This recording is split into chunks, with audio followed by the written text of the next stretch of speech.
Hello students, कैसे हैं आप सब। आज हम हमारे लेसन 13 ग्रामशीरी के बारे में पढ़ेंगे। इसके कवि सुमित्रानंदन पंत जी हैं। पहला क्वेश्चन देखिए, कवि ने गांव को हरता जनमन क्यों कहा है।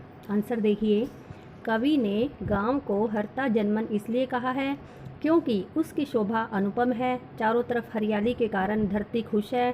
गांव का प्राकृतिक सौंदर्य सभी के मन को छूता है। सेकंड क्वेश्चन देखिए, कविता में किस मौसम के सौंदर्य का वर्णन किया हुआ है।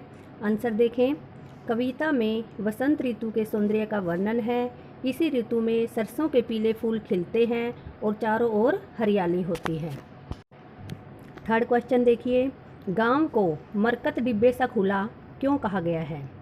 मरकत का मतलब होता है, मरकत एक पन्ना, जिस रतन होता है, पन्ना नामक रतन को कहते हैं, जिसका रंग हरा होता है। मरकत के खुले डिब्बे से सब कुछ साफ साफ दिखता है। मरकत के हरे रंग की तुलना गांव की हरियाली से की गई है।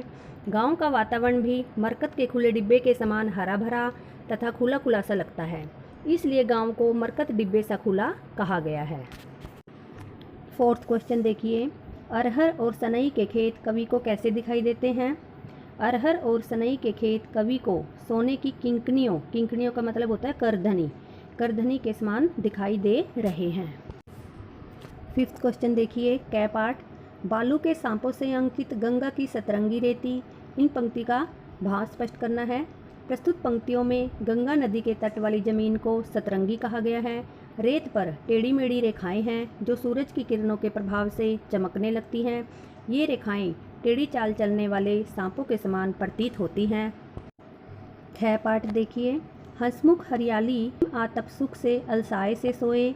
इन पंक्तियों में गांव की हरियाली का वर्णन प्रस्तुत किया गया है। सूरज के प्रकाश में जगमगाती हुई हंसमुख सी प्रतीत होती हैं। सर्दी की धूप भी खिली खिली है। ऐसे में लगता है जैसे दोनों आलस्य से भरकर सोए हुए हों। सिक्स्थ क्वेश्चन, निम्न पंक्तियों में कौन सा अलंकार है। तिनकों के हरे हरे तन पर हिल हरित रुधिर है रहा झलक। हरे हरे में है पुनरुक्ति अलंकार। हिल हरित इसमें है कि आवृत्ति हुई है, तो इसमें है अनुप्रास अलंकार। तिनकों के तन पर, तो इसमें है मानवीकरण अलंकार। सेवंथ क्वेश्चन, इस कविता में जिस गांव का चित्रण हुआ है वह भारत के किस भूभाग पर स्थित है। इस कविता में उत्तरी भारत के गांव का चित्रण हुआ है। उत्तरी भारत भारत के खेती प्रधान राज्यों में प्रमुख है।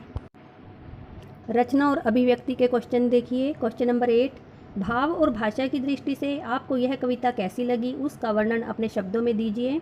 प्रस्तुत कविता भाव और भाषा दोनों की ही दृष्टि से अत्यंत सहज और आकर्षक है।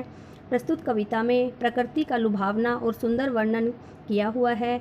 कवि ने प्रकृति का मानवीकरण किया है। कविता की भाषा भी अत्यंत सरल, मधुर तथा प्रवाहमयी है। अलंकारों का प्रयोग करके कविता के सौंदर्य में और वृद्धि हुई है।